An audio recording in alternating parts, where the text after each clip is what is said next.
And I think that's another thing that they say, well, just write every day. But when I'm sitting at my computer at the blank screen and I'm not seeing the story anymore and it's gone, well, I can't, I don't know if I want to. Get the most engagement from sympathy and empathy. Psychologically, we react to emotion and implied emotion before we react to content. No matter what's happening, I'm always going to write because I write for me anyway. And I'm always going to publish the book when it's done. I don't care if AI takes over all of our books and writes them 3 times better. I'm always going to write and I'm always going to publish. Authors will post like, has anybody else, like your sales just suddenly gone down? Like what happened? What's going on? Like did something happen? Did they change the algorithm? Like what is it? There has to be an answer to this problem that's external and outside of my control. Hey folks, welcome to the BookFunnel podcast, where indie authors get real-world advice on writing, publishing, and growing a career on their own terms. Whether you're just starting out or you're deep into your author journey, we're here to help you build your readership, boost your book sales, and connect with your audience. Each episode, we aim to bring you insights from authors, experts, and industry insiders who have been there, done that, and then some.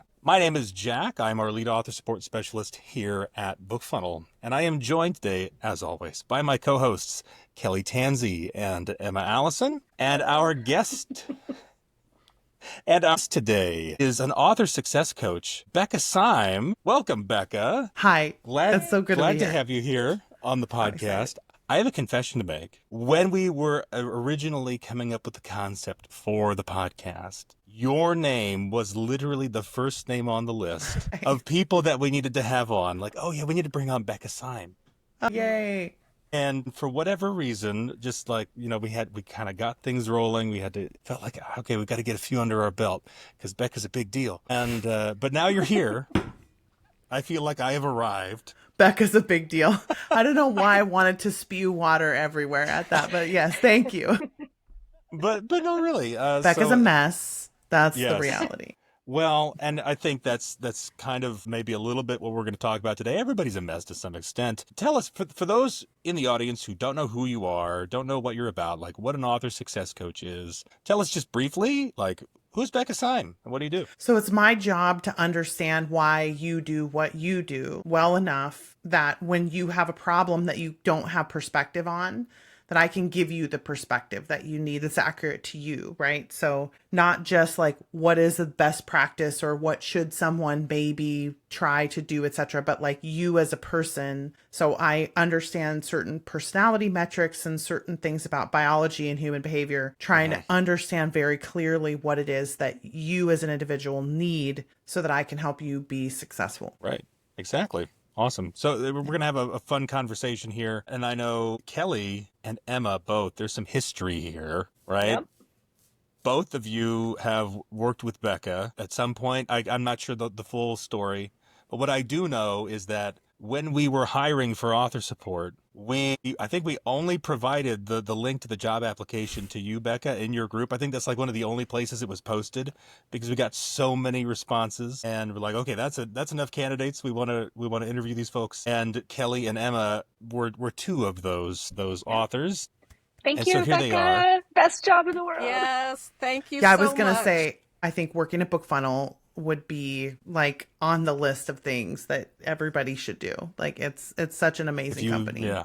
If you can, it is. Yes. I'll let Kelly and Emma speak on it if you want. But just, you can sing BookFunnel's praises. Wax Thank Becca eloquent. Well, I know when I applied, I saw it at like 5 or 6 a.m. and I literally had Becca's voice in my head. Some of you need a day job.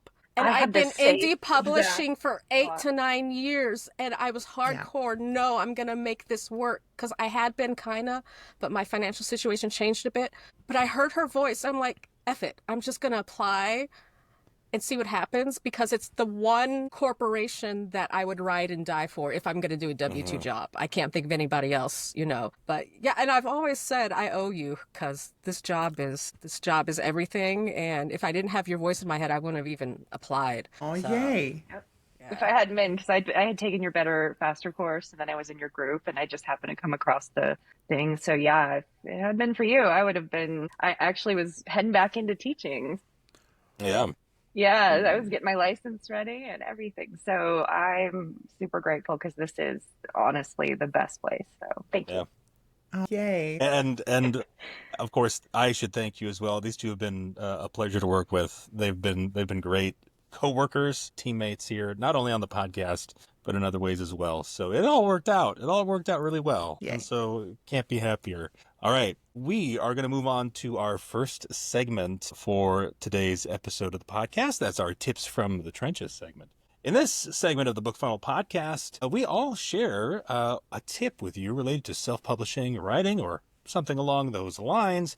Of course, we've all kind of, like I said in the intro, we've all kind of been there and done that. And so we have tips for you related to writing and publishing, but we also have tips for you related to BookFunnel as well. Of course, Emma, Kelly, and myself are all BookFunnel author support specialists. We help authors with BookFunnel every day, but even more than that, authors come to us with questions of stuff that's even outside of the scope of BookFunnel. So we have plenty of advice to give you. Now, we've already determined ahead of time who's going to go first, but we do not share with each other what our tips are before we get started. So Becca, you volunteered to go first. I don't usually put the guest on the spot for the I first want round, to talk about this though. Okay, but I will absolutely go to the mattresses about that. I think more people should consider giving their books away at book signings if they can. Like, I don't think people understand that when you are not a known quantity at a book signing and you want to get your book in the hands of other people, readers want to read books. And if you make the barrier to entry too high, they will not pass it. And I feel like for me, I think of how much would I spend on a pen or a piece of swag or a bunch of stickers. And if I add all of that up together, I'm probably going to get the same price that it costs me to print a paperback. So just take the paperbacks, call it a write-off, get your books in the hands of people. I understand wanting to make table fees back and all that stuff, but I'm a huge, huge fan. I never sell books at book signings. I always just give them away. They are just like the lead magnets that we send out digitally with BookFunnel. So consider giving your books away at the next book signing if you're a smaller or mid-list author. I like that. That a lot. Like that. And I imagine it's not it doesn't have to be black and white. You could also have books that you're selling there too, but you should have something to give away. And yeah, if you're an author, it makes sense that should be a book, right? I think that makes a lot of sense. Yeah, you could do like your reader magnet as a little novella or something, just a smaller piece too. Oh, yeah. Like a reader magnet in print form. That's very cool. Right. I like that. Thank you. And author copies, for depending on how long of a book it is, really wouldn't be that expensive. And if you do the math, I know there's probably going to be somebody in the comments who's like, yeah, no, and then I get it. If cost is a thing, then, you obviously have to cover those costs, like table fees, like you mentioned, and so forth. But I think that's great. You're also taking away, it's not just the barrier to entry there, but it's also like the barrier to just come up and talk to you in those cases. And we had a couple guests on the podcast a few episodes back, Jason and Leah Bond, he's an author of science fiction, and they go to like conventions and stuff. And yeah, 90% of what they do is just like having to break the ice with people. And if they can tell that you're not just selling them on something, like here's a book, like here's a free book, that makes that so much easier to connect with folks. Yeah. So that's a good one. Emma, I'm going to put you up next. What do you got for us today? Ironically, it's a QTP tip. I mean, usually my tips are actionable, but I had a light bulb moment last night. And the context is I was a hardcore plotter for about the first 7 years. I know plot, y'all. I know plot structure. I also freelance as a plotter. And then the last 2 years, I slid into pantsing, and I love it. And I thought, I'm a pantser. This is who I am. But the last 3 days, I started Dark Academia Mystery. And I'm back to plotting. And when I say plotting, I'm literally laying out every single subplot, seeds to just the whole thing. And my light bulb moment was, I need to QTP that I have to be one thing or another, because the process can change from book to book. And I understand intuitively why it changed back to plotting, because it's a mystery. It has to make sense. Sometimes with my other books, it's easier because it's magic. It's more character driven, but a mystery follows logic. And my mind just intuitively went back to, no, you got to plot this stuff out, like ahead of time, everything. But I just like QTP. Don't stick yourself into one process. And those of you who are intuitive, you probably understand what I mean. Just take a deep breath and be like, what does this book feel like? What does this project feel like? So. And QTP, for those at home who don't know, Emma, question the premise. Yes. Question the premise. Right. Exactly. No, I think that And it's ironic because we have the queen of QTP on today, Right. and I'm like, I did a QTP tip. No, that's a good one. Well, and I'm a planner myself, but even I will do things differently from one book to the next, and it will like feel different. I was talking to some folks about this recently. I don't outline all of my books exactly the same. So giving yourself that flexibility and that room to kind of do what feels right, I think is good, and that's a good instinct. All right, All Kelly. right. Mine, actually, last week, I believe I brought up formatting and embedding your cover. And I kind of wanted to talk a little bit more about that because we're still having things come through, and I was like, we should talk about this. One of them is that some authors will get their files or book files from Kindle Create. They'll put it up in Amazon and then they'll download it and it's an EPUB. And so they put it into BookFunnel. Kindle Create is intended specifically for Kindle devices. It is a Kindle product. It is meant for Amazon. And when you put it into other platforms, including the BookFunnel app or the Cloud Reader or something like that, it gets funky. Like there's something funky about it. One of the things that it does is like one paragraph will be itty bitty and tiny, and the next paragraph will be normal size, and then it'll switch back and forth. That's always like a clue to me, like this is Kindle Create. And we can look it up, and yep, sure enough, there's Kindle Create in there. So if you have that, if you need to format your book a little bit differently, you can use Draft to Digital has a free formatter. So you can put a Word document into it. It'll produce an EPUB for you. So if you're looking for something that is just quick and easy, that's the way to go. Of course, there's services or software like Vellum or Atticus, which are also very good, but they do cost. So, but you definitely don't want to use your Kindle Create formatted ebook in any other platform but Amazon or KDP. And to piggyback off of that, Kelly, if you don't mind, there's Sure. kind of like, there's like the four horsemen of bad formatting software when it comes to side loading. Because really that's what it is. It's the side loading aspect of things that is kind of the hiccup. And so Kindle Create is one of them. And then the other one, well, like I said, there's four of them. Then there's Google Docs. Google Docs will also... Don't use Google Docs. Yes. Writing in Google Docs, totally fine, but I would not take an EPUB from Google Docs and upload it to BookFunnel. And there's Adobe InDesign. Yep. This is one that we see, this is one that we see as well. And Adobe InDesign, first of all, is just it's a much higher learning curve. Really better for very highly visual books, not just for like a standard, reflowable text EPUB. And then the fourth horseman, and I guess this one could be up for debate. And this one is really actually out of all four is the least problematic, which is just Microsoft Word. And it's because it's not going to be the most fancy. It will work in a pinch, but the formatting is not going to be super, blingy, if you will. And there's also a potential that you've inserted some random weird formatting into the Word document without realizing it. And software like Vellum and Atticus prevent that kind of thing from happening. So in my opinion, anyway, those are the four horsemen of bad formatting software. Not bad even in their own right, but for the purpose of uploading to BookFunnel. Right. Yeah. For the purpose of uploading to BookFunnel, we keep an eye out for those when they pop up. And when a reader tells us this book is really funky, like, okay, it's got to be one of those. And usually it's one of those first three more often than not. All right. So my tip today is actually related to social media and using social media for the purpose of growing your audience as an author. And this is going to be a little out of left field, but this is something I've been doing myself. If you're trying to figure out a social media platform and how you'd engage with people on social media as an author, before you go through the process of actually creating an account and setting the whole thing up and starting to create content for it, consider taking a step back and picking one of your unrelated hobbies and put that on social media instead and engage with people on that. This is something I've been doing lately because I'm like, okay, I want to figure out the social media thing as an author.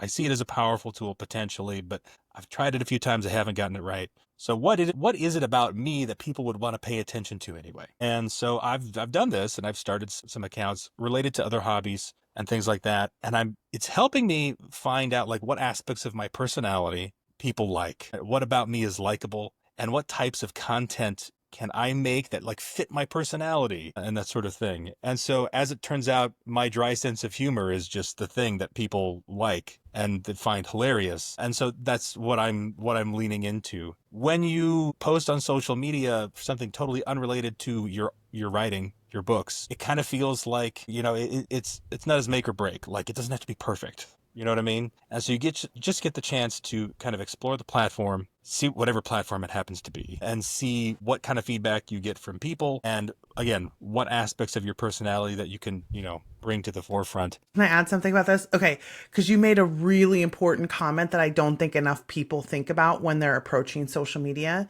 which is what might people like about me, right? Like, what might people like? When we are on social media scrolling, we are looking for social engagement, like when I'm a user. So biologically, when someone is uncomfortable posting, when someone is frustrated posting, when someone is insecure posting, that comes across. So it is harder to build platforms if you're not focusing on what is it that someone could like about me? Like, what's the thing that could lower people's defenses and increase their likelihood? So you get the most engagement from, in terms of human to human engagement, from sympathy and empathy. So if you can make people feel sorry for you, or if you can make people think same.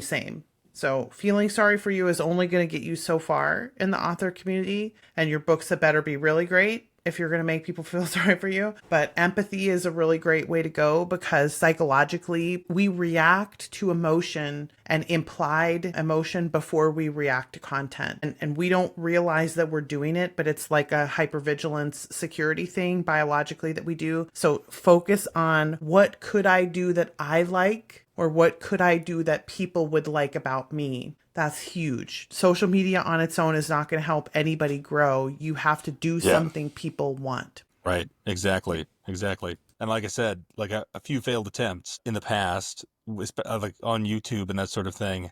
And it's a hard nut to crack. And I think one of the reasons why, for authors, if you compare it to other art forms, we're going down this social media rabbit hole for a minute, right? Is that other art forms usually have something tangible that you can put on display. Like if I'm an artist who makes clay pots, for example, just to use that, you can literally just record yourself making the pottery. And that's interesting. That's something people just watch. And that's going to attract attention. But writing is kind of invisible. And it happens in here, and it happens, with your fingertips, or if you're dictating. And I have some ideas. I haven't proven the concept yet, but I have some ideas about it that I'm going to try out. And if it doesn't work, it's no big deal at the end of the day. But, I think if I'm pairing that, like you said, with showing that aspect of my personality that people are going to be interested in seeing, right? Something that's not overly navel gazing. Right, I think in part. And then trying to make that creative process of being an author visible somehow, as opposed to invisible, intangible, ethereal, is what I'm looking to do next. But doing something with another hobby, something totally unrelated, or even just, it wouldn't even have to necessarily be a hobby. It could be anything. Makes me feel more comfortable now when I'm going to go create this kind of content. Like, okay, I've already kind of practiced this sort of thing. I feel confident and comfortable being myself, so that when I'm doing my author-related stuff, that makes a huge difference. Right. Exactly. So, and thank you for pointing that out, because you're right. That was the one thing there that's like, yeah, no, she's right. That is that's like the key. That's the core of it right there. All right. So we're going to move on to our main topic for today. And we're going to be talking about this concept, Becca, that you brought up, which is knowing the game that you're playing when it comes to publishing. And I think that's something that if folks heard that, they might kind of have an idea for what you're saying, but introduce this concept to us. What does that really mean? Because I'm sure this is deep, and we're gonna hear. Yeah. So when I'm looking to get something out of a thing, right? So I want to get a feeling, I want to get money, maybe I want to get fans' attention, whatever it is that I'm getting out of the thing. Essentially, there are rules that govern how I get that out of the machine, let's say, of the industry, right? Sort of a little bit like a gumball machine. You put the quarter in, you turn the crank, you get the gumball out, right? Like, there are rules that govern the way that the mechanics of that machine work. In the same way, there are rules that govern the way the industry works. There are rules that govern the way each of our individual selves work, like who is Becca and how does she function best, right? So understanding the game that you're actually playing is really important, because just kind of heading back to why I brought that up about what Jack said, right? Because I think a lot of people would be like, oh, let me put my hobbies on social media. But when they talk about their hobbies, they feel too exposed. So that makes them feel insecure and they don't want to be insecure on video. And so they don't come across the same way about their hobbies that Jack would come across on his. And that why really matters, because there's something about their personality that's making them come across when they talk about it as, I don't like being here. I'm not interested in any of you. This is too vulnerable. Like whatever it is that you're doing that is the rules by which your self functions. And then the rules by which social media function is, why are we here? What are we looking for? And essentially we're looking for either, again, dopamine hits, like teach me something, entertain me, show me something interesting, whatever, or I want to feel not uncomfortable. Like if I'm honest, that's really why we're on social media, is we're feeling a discomfort of some kind and we want to fix the discomfort. So the more insecure I am, the less comfortable and confident I am, the more people are going to run away from my content because it feels insecure to them, right? And they're there for security. They're there for interest.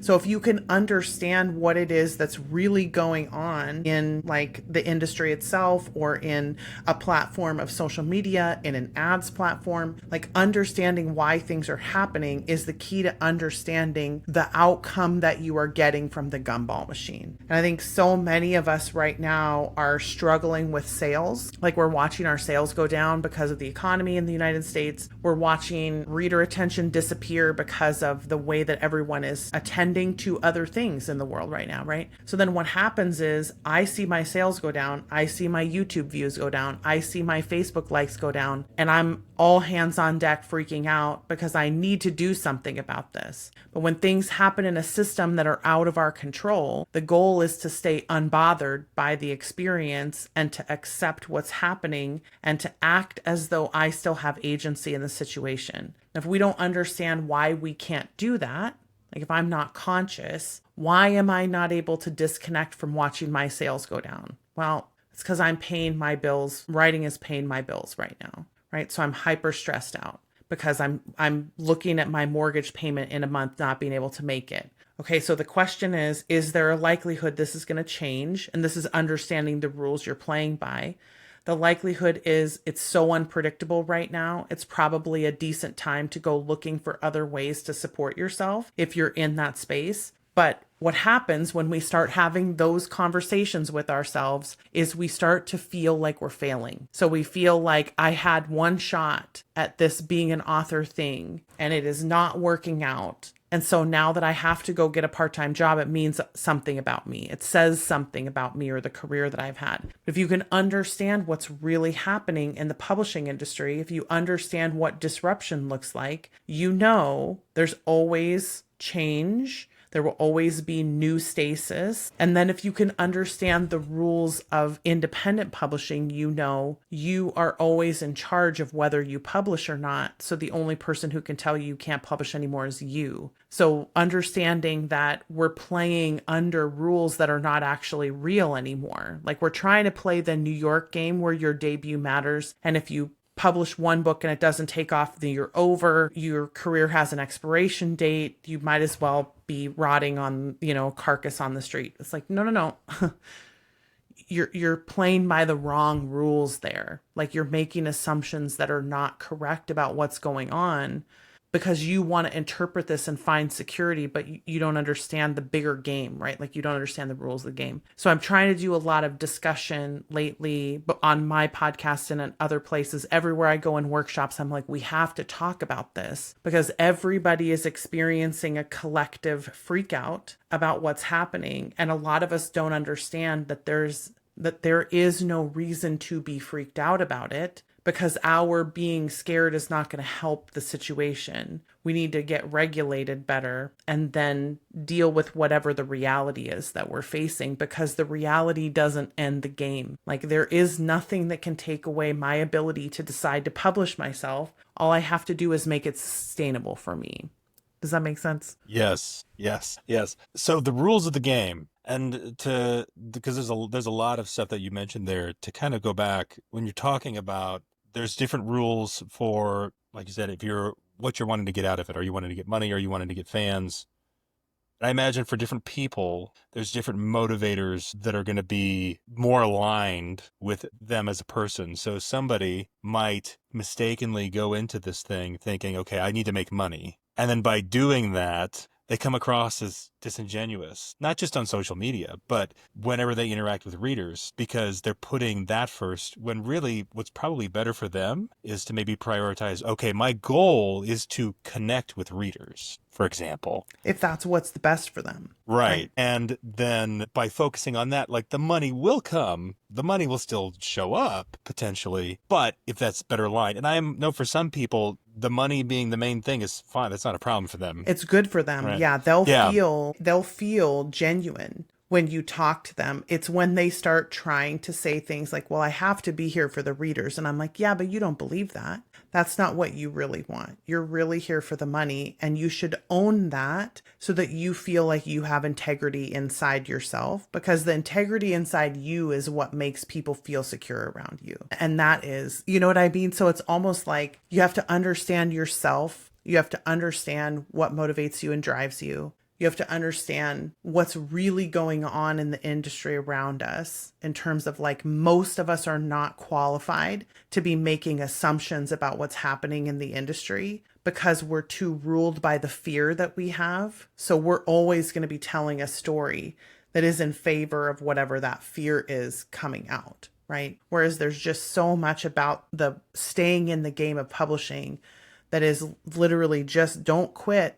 Like, that's the goal, whatever you have to do to find joy again, if that's the thing you need, to make money as a side hustle, if that's what you need to keep yourself afloat, to maybe be less aggressive in the way that you're publishing. If what you're doing hasn't been working, cut back to save expenses. Like, so many of us just don't realize that we're being ruled by things that we're not even conscious about. And I'm trying to help, again, question the premise is sort of like, why is this happening? Let's figure this out. And there's just so much fear right now about everything. And I think a lot of us don't take the time to sort of be like, well, but if I'm more secure and more regulated, and then I can deal with whatever happens. So rather than focusing on controlling the events and the outcomes as being the place that makes me feel secure, I become convinced that I'm a person who can deal with everything no matter what happens. And then I take the good and it's excellent, and I take the bad and I'll deal with it.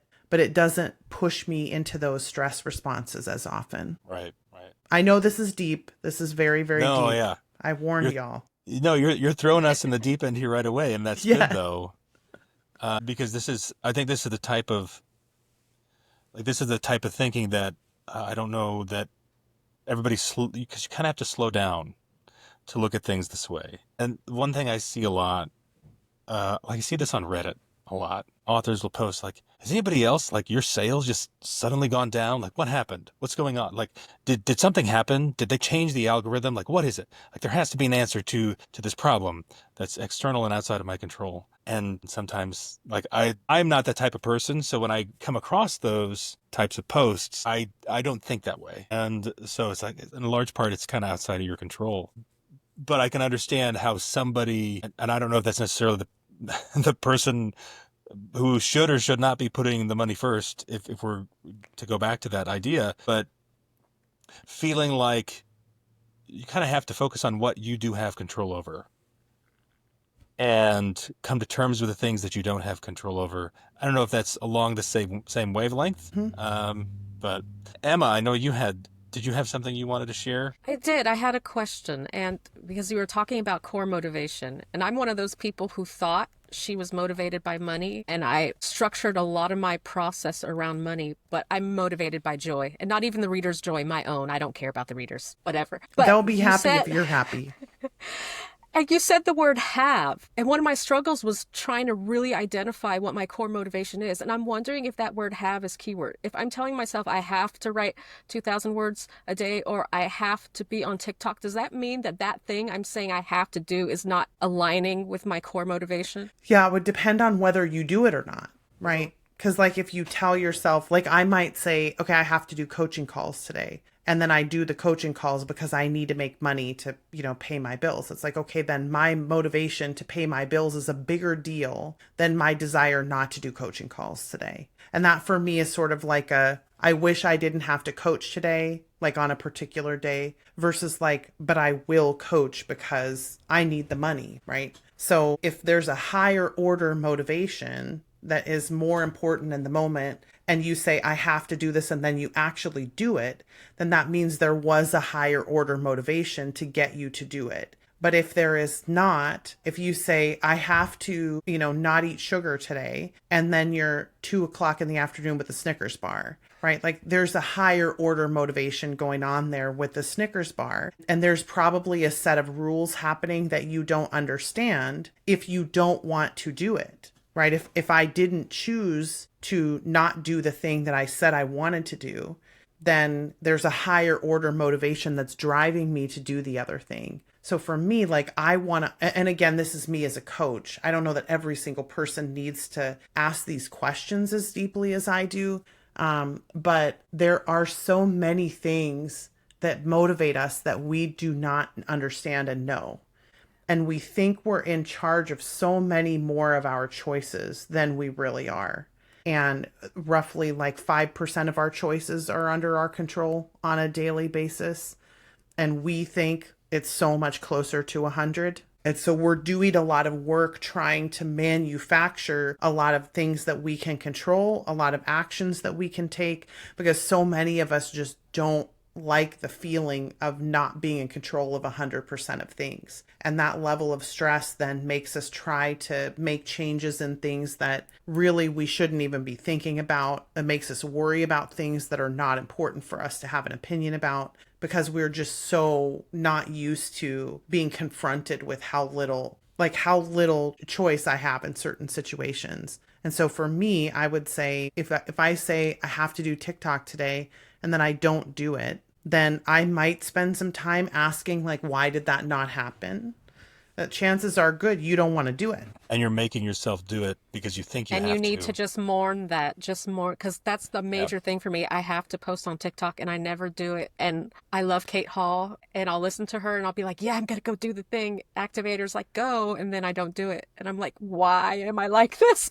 But do you answer the question, why do you not want to post? I'm not an external person. I'm very internally based. Like I have movies in my head and I like the movies in my head and I just... So because you have significance, I'm going to make an assumption and you can correct me if I'm wrong, but this is a common motivator for people who care about significance. There is a lot of social media marketing that doesn't work for people who have high significance because they have a belief that if the books were significant, that they would be selling. That's my God. That premise has informed so many of my decisions. My books aren't at a certain level, so I'm not going to bother doing this thing because it doesn't matter to people. That's one of the things I didn't know that was SIG. Significance huge in that area. So what I would say is understanding the rules of the market means, okay, the market is extremely saturated right now. Not in a way that means there's no openness, but just in a way that makes discoverability difficult. So if I don't do things to overcome the problem of discoverability, then no one's going to be able to tell whether my books are significant or not because no one is seeing them. So the question is, how much do I want people to see my books? If I'm willing to just roll the dice and say, because this is how I am, I don't really want to do all the things, right? That's just not in my personality to do. So I'm going to write books and I'm going to roll the dice and I might do some social media or I might not. I might do newsletters or I might not. But I want to write a book that leaves a crater. Like, Dear Writer, You Need to Quit. We don't advertise. I give it away all the time. It's sold bonkers because I wrote a book that left a crater. That's the kind of work that I want to do. So I'll write a whole bunch of books that don't leave craters, because if they don't, that was just the timing and luck that I got and, whatever, like I did my best, whatever. But I want so badly to have the thing that makes the crater that I will take what I get with just continuing to write and see what happens. So if you are the person who wants that response, it is so much better for you to internalize the lottery system of a saturated market and just allow yourself to keep spinning the wheel and spinning the wheel and spinning the wheel, and not take the wheel landing on zero as a personal affront against the books or whether you should be writing or not, et cetera, et cetera. It's like, okay, I'm going to get better. I'm going to become a better writer. Maybe I'm going to become a better marketer, whatever it is, maybe. Although for me, I'm not going to become a better marketer.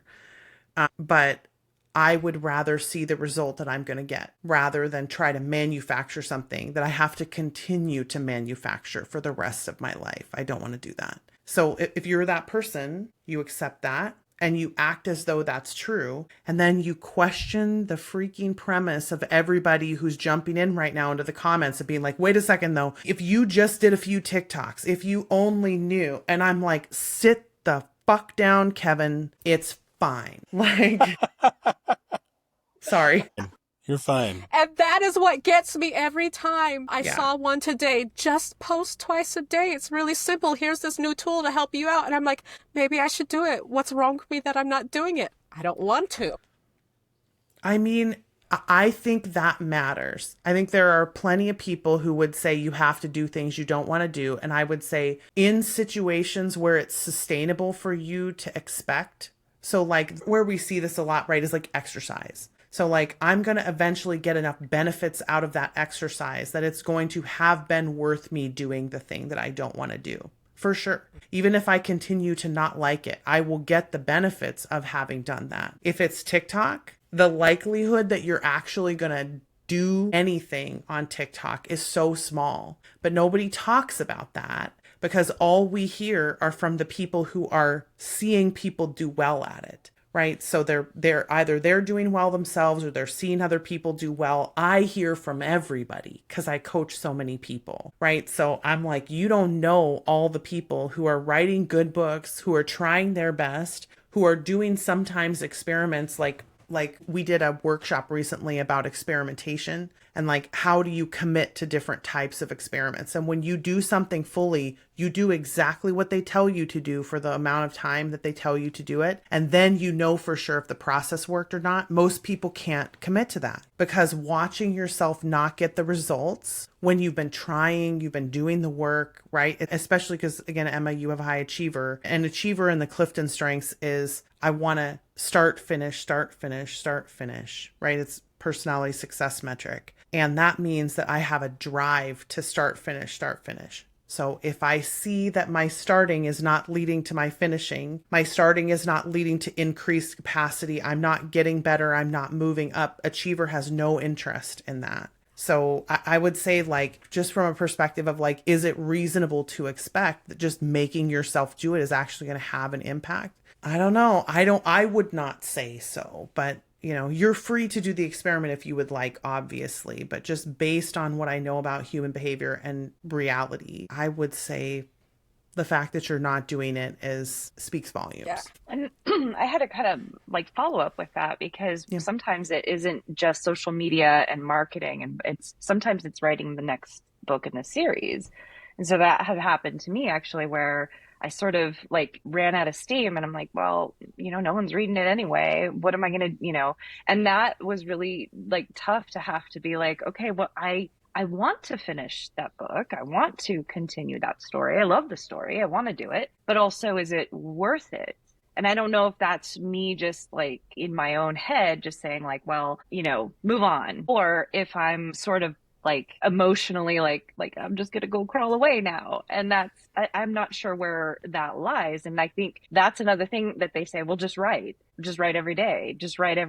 And it's like, yeah, but when I'm sitting at my computer at the blank screen and I'm not seeing the story anymore and it's gone, you know, that's that same kind of feeling where you're like, they're like, well, we'll just write every day. Well, I can't, I don't know if I want to. And that's sort of that same idea is if you don't want to make the TikTok, that's okay. But not wanting to write, that feels like, wow, you know, wow. Except if you wrote a different book, would you be okay? Sometimes, but not I mean, sometimes it's actually just the sitting at the chair. Yeah. But Mm. I have written other books, but it's kind of like, is this worth it? And maybe it's an overall thing. It's not just series. Yeah, that's the question too, because you have, so restorative, which is your number 3 strength, and the strength of restorative. So strengths are essentially just collections of related strong behaviors. So like you have a bunch of skills that are extremely, extremely high, like top 1% capacity producing, right? They all gather together and we call them a name. So Kelly has number 3 restorative. What restorative does is it fixes all the problems. And when you fix all the problems in the system works correctly and it gets you what you want out of the system. So if we assume that your writing career is a machine and you have tried everything you possibly can try to fix the system over and over and over again, and it is just not working, right? At some point, restorative is so frustrated by the fact that the problems remain. Like, I cannot fix the problems in whatever this is, that it is easier. I'm not going to tell the whole story because I don't want to name any names, but someone on this call who has restorative, at the very beginning of the call, we were having some like, let's move furniture around questions, right? So again, none of you look at the camera. Don't tell anyone who it was, but I'll just describe what this looks like. It was, I tried this, it didn't fix the problem. Okay, I tried this, it didn't fix the problem. Okay, I tried this, it didn't fix the problem, right? It was over and over and over and over and over again trying to fix the problem. And we got to a point where it was like, no, but I can still see it. The problem was I could still see the problem, right? So everybody else on the call was like, it's fine, it looks good, it's fine, it looks good. No amount of it's fine, it looks good is going to fix the problem for the restorative person because they can still see the problem and it's not fixable. So for them, because they have such a compulsion to fix, and it really is similar to Emma's start finish. It's, I close the loop. There's a problem, I solve it. There's a problem, I solve it, right? Like Vanilla Ice. So you just, if you can't fix the problem, for restorative, the only thing you can do is close the door on it. Like go to another room, shut it off, stop it. So then again, this is the question, the rules of publishing. Are you assuming, and I don't know that you'll be able to answer this for me, but it's something I would think about because you also have an election. Are you assuming that your lack of ability to sell says something about your platform? And says something about the industry and whether it wants what you're writing, and says something about your future because of that? Like, have you learned a lesson with your high context, which in context and strategic are pattern reading strengths, right? So I've seen it happen. And then at some point I expect it to continue happening over and over again. If I can't figure out how to fix the funnel that's getting me to that place, then I assume I'm always going to get those same exact results over and over again. And I need to tell you, that's not the rules of publishing. The rules of publishing are, you got to know the game, right? You got to know the game. I'm making those assumptions. Yeah. Yep. You can fail 1,000 times and then make $10 million. Like, you can literally write books for 17 years that don't sell and then become a millionaire. So like, there is no predictability. And this is really hard for people with high context and strategic to internalize, by the way, because you know how we all talk about history repeats itself? Context thinks history repeats itself in small segments, but it doesn't realize that a lot of small segments are actually part of bigger patterns. So like, if you release a book, it doesn't sell, release a book, it doesn't sell, context is like, okay, this is going to happen forever. But it doesn't see that that's not the context. The context is, you know, Freddie Mercury, right? So tried to sell himself as a singer over and over and over and over and over and over and over again. Nobody wanted it. No one, everybody thought like, this guy's, no, never going to happen. All of a sudden got the break, right? The lucky break, and then took off. If you had stopped his story before the takeoff, it would have looked exactly like what you're describing. It would have looked like fail, fail, fail, fail, fail, fail, fail, fail. Context is like, failure's always going to happen then, but you're just using the wrong metric to determine what story you're in. You don't know what's in front of you. So you have to assume that what's in front of you includes the possibility of having a higher trajectory of sales in the future, because you cannot determine what's going to happen by the past. In this industry, the industry is too unpredictable. Loki is in charge, not Captain America. It is unpredictable. So understanding the rules of publishing is basically just us knowing whether or not we're being correct in interpreting the data that we're seeing. And I'll just tell people, most of y'all are wrong all the time. And it's not a bad thing. It's just we get so caught in what we want to get out of it. We get afraid that we won't get what we want to get out of it. And then we start using narratives to convince ourselves that we should just give up or stop, or it's never going to happen or whatever. And so much of that is just not understanding the bigger picture of the rules, that we're not governed by a mechanical set of rules the way we think we are. That's very interesting. I imagine that there's quite a few strengths then that kind of cycle through that, where I don't want to write this book because no one's reading it anyway. And that probably hits a lot of different strengths, or people that have different strengths. Because I was thinking about restorative, and you're right. That's one of my things is I got to fix it. Like, I got to fix the problem. I want to fix the problem. And it's really difficult sometimes when you are, and I feel like this too with social media, and I'm not trying to segue too much, but with social media, you can't fix what the world looks like. You can't fix the things that are happening.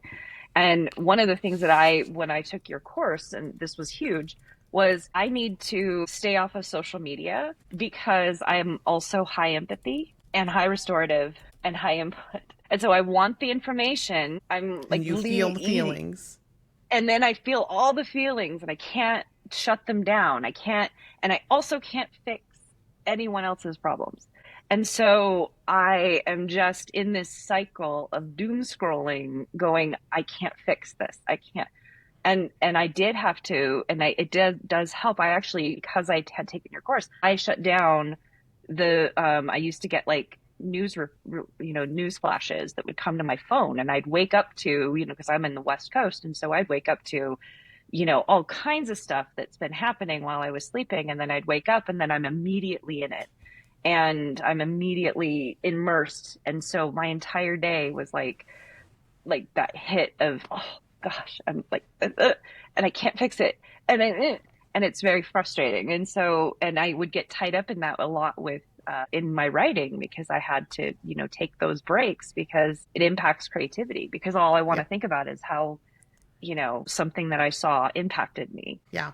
So this is all also about understanding the rules, right? So why do we need to know what's going on? We need to know what's going on in the publishing industry or in the world or in a relationship or whatever it is, so that we can stay present and be responsible and be connected, right? We do not need urgency ever with the news, ever, about publishing, about anything. We do not need urgency. But so many of us are caught up in this feel of need of urgency, because the thing about urgency is, unless there's actually someone in my face at this moment, it is not necessary for me to know about it in this moment. It can wait until 5 o'clock. It can wait until 7 o'clock. It can wait until tonight, tomorrow. It can always wait. I do not need to know this right now. And the problem is that so many of us, because urgency is available to us, we believe that we should have urgency at all times. Like, oh, but I need to know this. It's happening right now.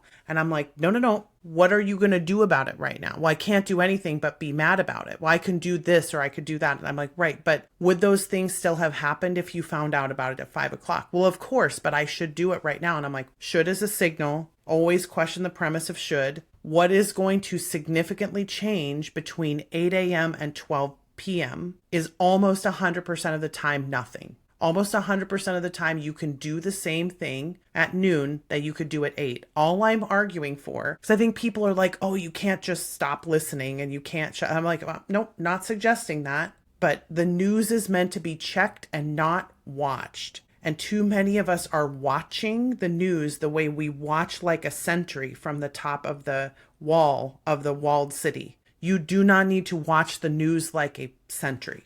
I keep almost swearing. I get so incensed about this because I'm like, people, you don't understand what the purpose of news is. Like, the purpose of news is not for us to be informed at all moments. Who does it help? And this is the other thing people never ask. Who does it serve for you to be this incensed about something when you can't do anything about it in this moment? If it doesn't help you to know in this moment, then you don't need to know right now. You can wait to know. And if we don't take some of the agency back in the way that we feel urgent because other people would like for us to feel urgent about something, and I mean about anything, this can apply to your relationships, it can apply to the world, it can apply to publishing. Too many of us see something on a Facebook group and we just get immediately dysregulated, and then we're dysregulated all day long. And you don't need to be dysregulated at 3:15 on a Wednesday about this. It could wait for Friday. And who is served by you being dysregulated about this in this moment? Not you. So if it doesn't serve you and someone else, I'm not sure that it's worth doing. And this is my big indicator. If it was an urgent thing, you would know it. It would be so important that you know, like, I've got to go to the hospital right now. That's an urgent thing. I need to know this thing that Amazon just did with my royalties is not urgent, people. Yeah. Right. Yeah. Sorry. And we see it on like the social media. And that's the thing is, we want to put ourselves on social media and be present on social media, but then it also is the black hole that's sucking us down into like this, don't read, you can't get, what are you going to do about Amazon's new rule? And Yep. I mean, I saw 18 posts about it before I saw it on my own dashboard. So Yep. what are you going to do about that? Nothing. There's not much. Right. No. It's interesting too that you mentioned this in the context of relationships, because I can relate. I'm not going to get into my personal life here, but stuff comes up and my wife will oftentimes have a more urgent reaction to things than I will. And honey, if you're watching, we just have different personalities, right? I love you. But I'm more of the like that when that stuff gets brought up to me, I know, I can sense like this is going to derail my whole day. If I focus on that. And so for me, it's like a doctor's appointment coming up for one of my kids, or like, this, that. It's not that I don't care about my kids, right? But it's like my daughter, I'll share this. My daughter is going to have a non-emergency surgery next week. This is something planned. It's necessary. It's for her health. That's all the detail I'm going to go into. But like sometimes my wife will bring that anxiety she's dealing with to me. And I've had to learn how to not personally like go down the spiral myself, but then also be like, here, let me help you with your anxiety about this issue, because that's what you're coming to me for. Yes. You're not asking me to go down the spiral with you. Sort of thing. Yeah, I was going to say this is about understanding how she's filtering it and how you're filtering it, right? Because the rules that we're playing by. So like let's deconstruct the situation for a second. Let's say, what is the purpose of me knowing about this right now? If it's for my daughter, because my daughter needs to connect with me because she's scared, then it's worth me knowing about it, because relationally my daughter's a priority for me, regardless of what your personality is. If my wife needs her anxiety reassured because she knows we've got this, we're doing everything we can do, then it's worth me knowing about her, how she's feeling, right? But if it's, am I going to be able to deal with all of the problems that might happen after one of two ways, turns out? Can't deal with any of that now because I don't know what's going to happen. So if I know enough to know there's two pathways, I might say, okay, we'll stock up on toilet paper and we'll get a bunch of food. And then if we can't leave the house for 2 days, we'll just sort of like the way we are with tornadoes, right? This is a tornado warning, or it's a tornado watch, not a tornado warning, right? There has not been a tornado made yet, but there might be. Becca, people outside of you and I are both from the Midwest. The Midwest. Yeah, people outside the Midwest would be like, what do you mean? Yeah, you don't prepare the same for watches and warnings, right? Exactly. When there's a tornado, they tell you it's a warning, there's a siren, you get your pack, you go into the basement, like that's how you react. So many of us are reacting to watches like warnings right now. Like we are trying to get our packs and go into the basement and trying to be vigilant with the weather news because we're watching the skies all the time and the skies are blue. Like in terms of like what is actually urgently happening in the moment. But we're so worried about what might happen that we're missing the fact that you handle yourself differently in a watch than a warning. In a watch, you just keep living. Like you live your life until there's a warning. And you do the things that are reasonable to do. Like I'm not going to go, if I know there's tornadoes west of the city, I'm not going to go west of the city, right? Like that would be risky. Unless you're a storm chaser. Unless you're a storm chaser, which I'll tell you, I dated a storm chaser for a while. I don't recommend that. Yuck. Yeah. But you deal with watches and warnings differently. Watches are live your life until there's a warning. And be safe and don't be over risky unless you are okay being risky. But warnings are all hands on deck. Right now, we need to fix this. And way too many of us don't know how to parse between watches and warnings because we think everything's a warning. And so in watches, you regulate yourself, you stay regulated. You know, you regulate each other sometimes. You're like, whatever happens, we've got this. And again, don't focus on the outcomes because you can't control the outcomes.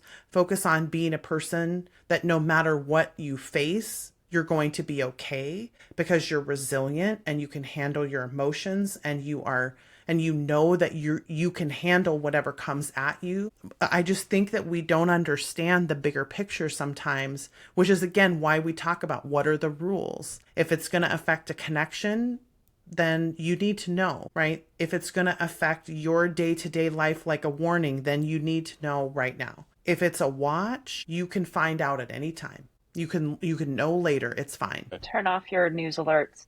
Yep. Turn off your news alerts. Turn off the news alerts and don't obsess about it. Emma, I think you had one more. I think you actually kind of answered it. I was thinking about what is the covenant you should make with yourself that's industry proof. And I know for me, one thing is no matter what's happening, I'm always going to write because I write for me anyway. And I'm always going to publish the book when it's done. I don't care if AI takes over all of our books and writes them 3 times better. I'm always going to write and I'm always going to publish. So I'm just chill about that stuff. But What covenants can people think about making with themselves that kind of acts as a handlebar when something goes off the rails? Yeah, for me, I would say it's know the game you're playing and what's actually at stake, right? It's that we're playing chess and we think that sales fluctuating and readers liking me or not, me hitting high in the store or not is the king. Like we think that the sales and the performance is the king. So the king is the most important piece on the board. When the king falls, the game is over, right? And the queen can fall and the game is not over. The knight can fall and the game is not over. Any other piece on the board is fine. But when the king falls, the game is over. So too many of us believe that things that are out of our control are the king. Whether my book launches right, whether I sell or not, whether readers like me, whether my ads work or not, whether, BookFunnel delivers my books or not, right? Like Claire Taylor says this a lot. There are no life and death emergencies in publishing. So we shouldn't be responding to emergencies as though they are going to kill us. And we don't realize that that's how we're responding, but we get terrified and stressed into fight or flight about things that we don't need to be stressed on that level about because we can handle whatever happens. The king on the chessboard of publishing is your will to publish, literally. That is the only thing that matters. You need to maintain your desire to do this and your joy. And that might mean QTPing the rules for yourself a little bit, right? Like we did with Kelly a little bit. Like, is that really what will happen? Let's look at some other stories, right? Tell yourself a different story. But the king that you can't afford to lose is, am I going to keep publishing no matter what happens? Emma has, answered that question. I have answered it for myself. I will spend less money, do less aggressive stuff. I'm taking a pause for a while I increase my hobbies. Like I need to make more joy in my life. I need to touch some grass, do things like that. So I'm pulling back a little bit from things. I have been not traveling, not speaking as often, etc. And it's fine. Because I have set my life up in a way where I can handle when ebbs and flows of the economy happen, right? So we as much as possible, we want to future-proof our business, but we have to future-proof our mindset, which means that the king is the only piece that matters. Everything else, it's fine. It will not be fun. There may be consequences, but you will not die. Like, it will be okay. You will survive to fight another day and publish another book and restart another career. You may have to respawn, but that will not kill you. You will be okay. You can do this. So for me, the big thing is know the ultimate rule, which is if I lose my will to publish, if I lose my will to write, then the game of being an author is over. So I have got to protect my desire to publish and write at all costs. That's an interesting way to put it. And it connects, for me personally, this actually directly connects to some of my background. And I'm going to say this and we'll wrap things up here because I know you've got to go. I have a background in martial arts. And I did some very intense training with a certain instructor and some Russian martial arts. Very, I can't explain it in 30 seconds. Go look it up. And the one thing you said struck me. And of course, it made a lot of sense from my martial arts mindset. I've been doing martial arts since I was 5.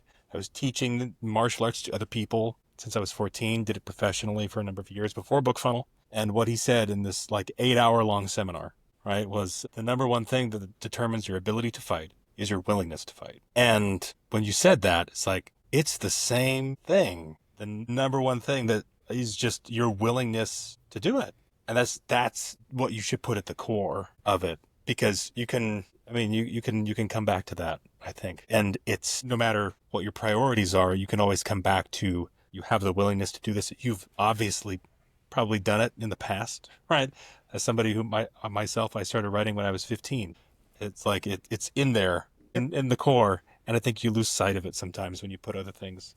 Yeah, your career has no expiration date unless you want it. Like I said this on my Facebook the other day, I was like, your career has no expiration date. You're not a steak, Kevin. And I don't think most of us understand what that means because we're so terrified that it's going to be over. And I want to just sort of pull everybody's chins up and be like, babe, you decide. If it's over. They don't decide. The market doesn't decide. Amazon doesn't decide. AI doesn't decide. Nobody decides. You decide if it's over. And I really think that that's the message we need. Yeah, that's good. That's good. Yeah. Thank you, Becca, for being here on the podcast.